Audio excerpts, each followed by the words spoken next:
ताज्या बातम्यांसाठी ABP माझाला subscribe करा आणि बेल आयकॉन प्रेस करा।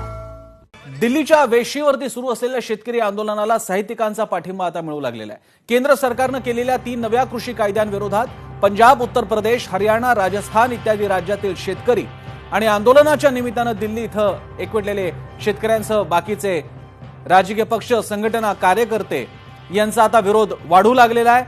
पहिल्या फेरीतल्या बैठकीमध्ये तोडगा निघालेला नाही। या आंदोलनाला आता मराठी साहित्यिकांनी पाठिंबा दिलेला आहे।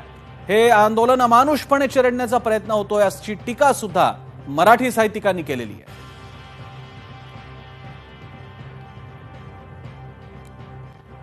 शेतकरी आंदोलनाला आता मराठी साहित्यिकांनी पाठिंबा देऊ केलेला आहे। अशाच प्रकारचा पाठिंबा यापूर्वीच्या अवॉर्ड वापसी प्रकरणामध्ये सुद्धा देण्यात आला होता।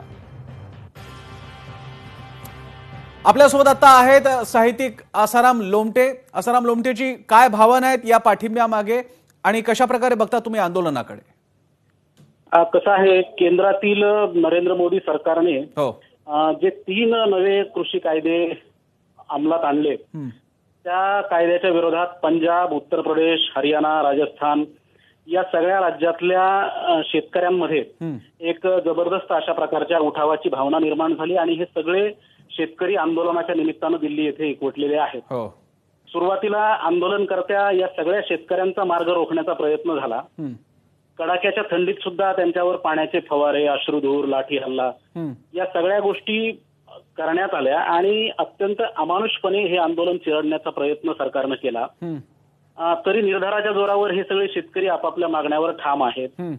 मुळात देशभरातल्या शेतकऱ्यांच्या मतांचा विचार न करता आणि त्यांना विश्वासात न घेता ही विधेयकं केंद्र सरकारनं मंजूर केलेली आहेत। बरं।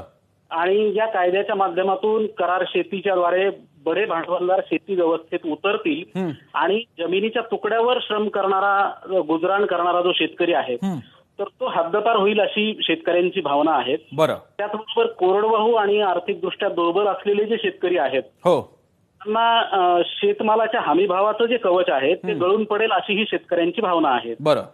त्याकडे साफ दुर्लक्ष करून सत्तेच्या बळावर शेतकऱ्यांचं आंदोलन चिरडण्याचा प्रयत्न करणं ही बाब अतिशय अमानुष अशा प्रकारची आहे।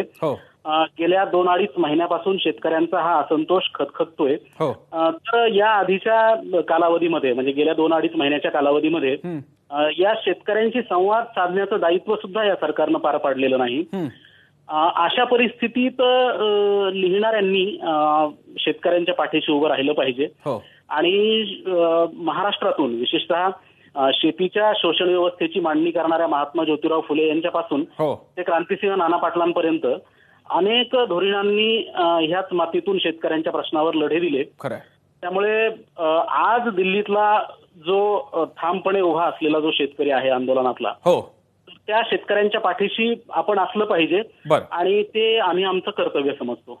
आसारामजी, खूप खूप धन्यवाद। आपण साहित्यिकांचा हा एल्गार, साहित्यिकांचे हा पाठिंबा एबीपी माझाच्या समोर मांडला, प्रेक्षकांसमोर मांडला। धन्यवाद तुमच्या या प्रतिक्रियेसाठी।